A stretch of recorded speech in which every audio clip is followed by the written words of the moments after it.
Oke, jadi balik lagi. Nah, karena di video sebelumnya kita udah 3 museum nih, di Fathaila, terus di Museum Sumpah Pemuda, sama di Museum Juang 45. Oke, jadi di sini di museum terakhir ada museum yang namanya Museum Proklamasi ini. Nah, ini dia. Ini tempatnya, terletak di Menteng. Ini depannya. Oke, langsung aja kita lihat dalamnya ya. Oke, jadi kita sudah masuk di museumnya. Nah, bisa kita lihat di sini. Ini itu di situ pintu masuk, dan di sini, nah ini konsepnya seperti rumah gini ya. Di situ ada para tokoh. Nah, di sini kayak ini dulu deh. Ini ada meja. Ini meja ya, mungkin meja makan atau meja buat rapat ya. Nah, terus di sini ada komik digital. Nah, komik digital ini kita bisa langsung pencet ya, misal Bung Hatta, kita bisa langsung baca di sini.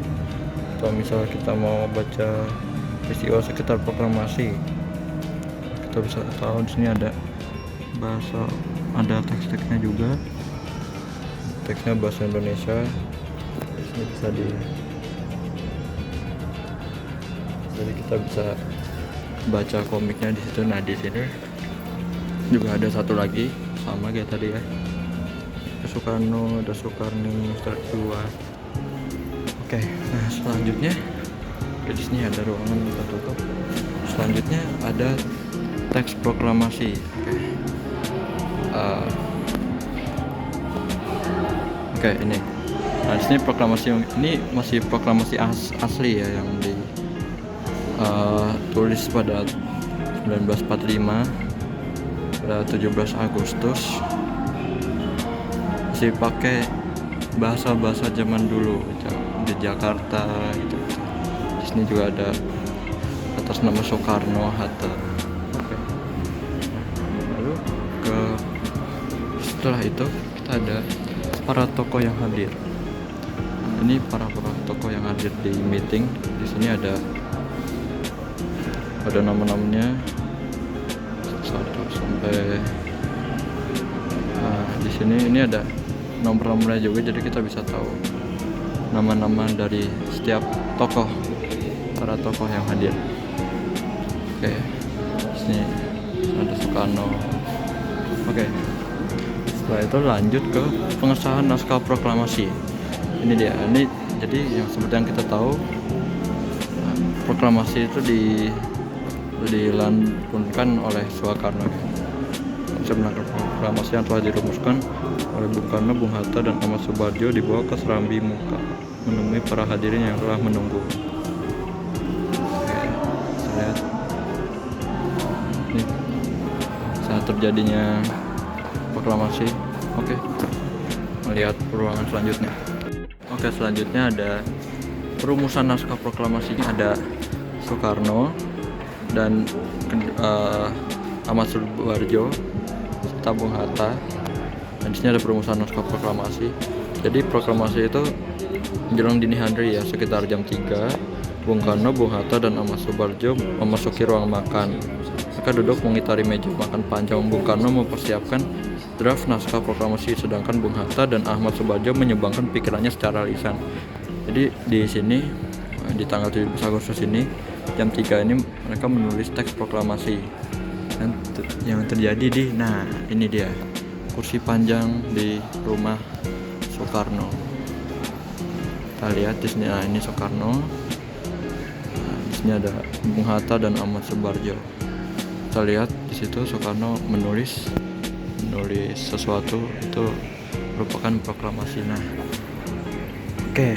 Setelah itu di sini ada ya hiasan-hiasan, ada lemari. Oke, nah dan di sini ada teks proklamasi. Kita lihat. Mungkin ini yang ditulis Soekarno tadi ya. Jadi gini bentuknya masih acak-acakan ya. Sulit untuk dibaca. Ada yang dicoret juga. Ini dia proklamasi. Oke. Ruang selanjutnya. Oke, di ruangan selanjutnya di sini ada Soekarno lagi membacakan proklamasi. Nah, ini dia proklamasi kami bangsa. Seperti yang udah ada suaranya ya. Ini dia suaranya. Oke, apa ini?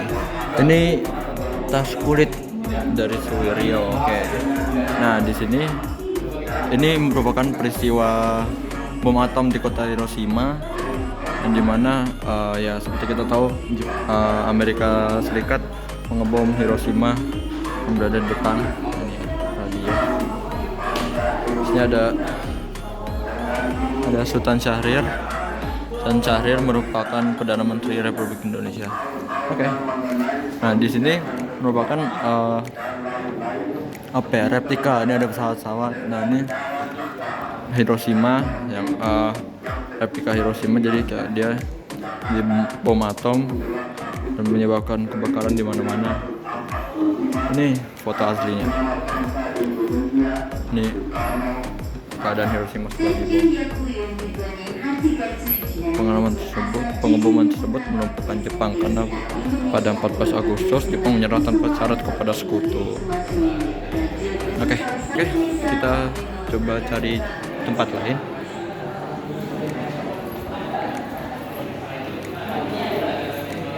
Kita coba cari tempat lain abis ini.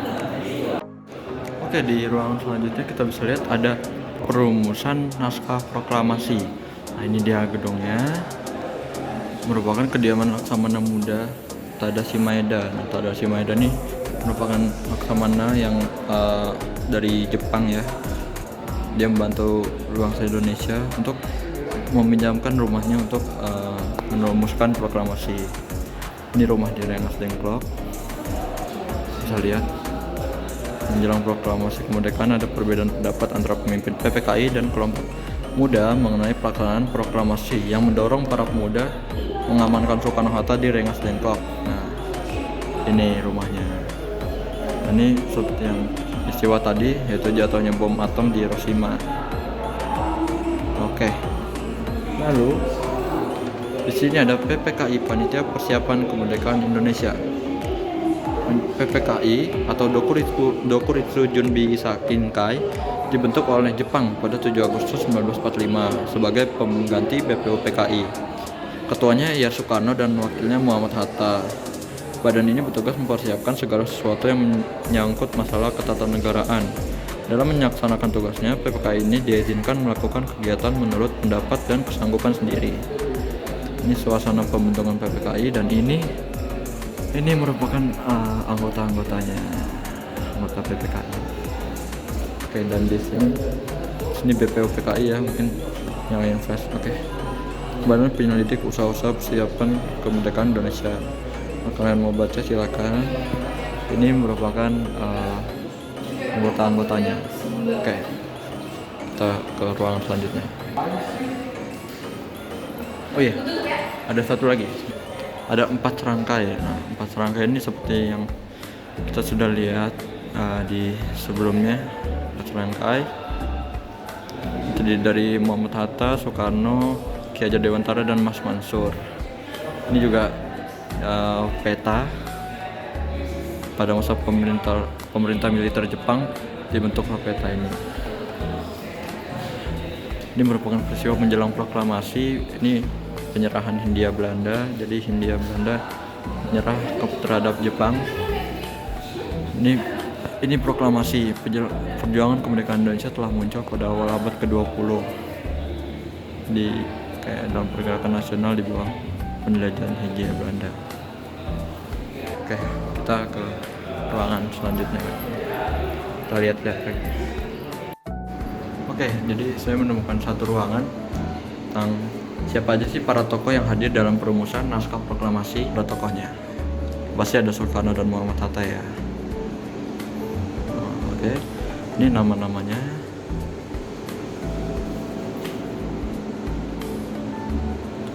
Oke. Dan di sini ada replika pesawat lagi. sini ada Mr. Supomo,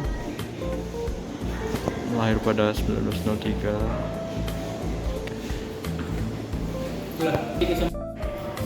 Oke, di ruangan selanjutnya di sini ada perkumpulan itu.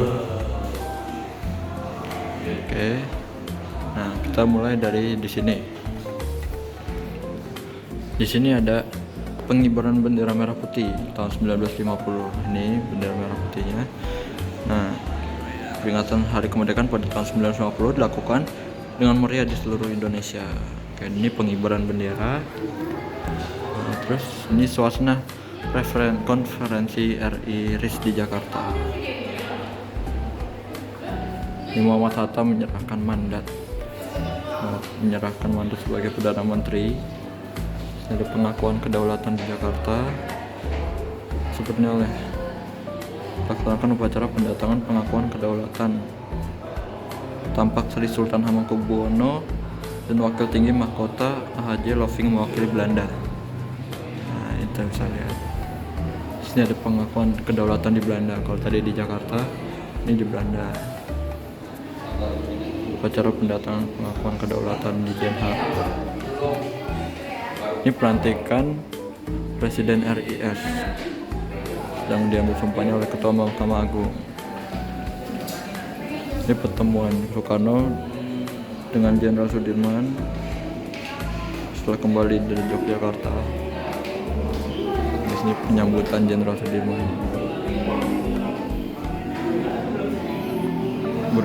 yang setelah bergerilya hampir 7 bulan. Oke, lanjut kita ke ruang selanjutnya. Nah, jadi di sini ada pengetikan dan penandatanganan naskah proklamasi. Bisa lihat ini pengetikan. Nah, ini penjelasannya yang diketik oleh Sayuti Melik. Kita bisa lihat di sini. Ini merupakan Sayuti Melik yang sedang menulis proklamasi, mengetik proklamasi. Oke, sudah berakhir. Itu dia vlog saya di Museum Perumusan Naskah Proklamasi. Ini merupakan video terakhir dari keempat museum saya. Jadi terima kasih yang sudah menonton semuanya. Terima kasih. Wassalamualaikum warahmatullahi wabarakatuh.